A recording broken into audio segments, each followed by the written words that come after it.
Bilang pagsunod sa direktiba ni Pangulong Ferdinand R. Marcos Jr., inaasikaso ng liderato ng Kamara ang agarang pagpapalabas ng 20 milyong pisong halaga ng tulong mula sa DSWD para sa mga nasunugan sa Tondo, Maynila nitong weekend.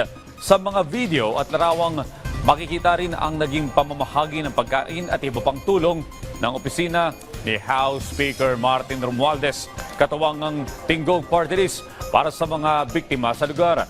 Ayon kay Speaker Romualdez, nasa 10,000 piso kada pamilya ang hatid na ayuda ng gobyerno para makatulong sa kanilang pagbangon mula sa trahedya.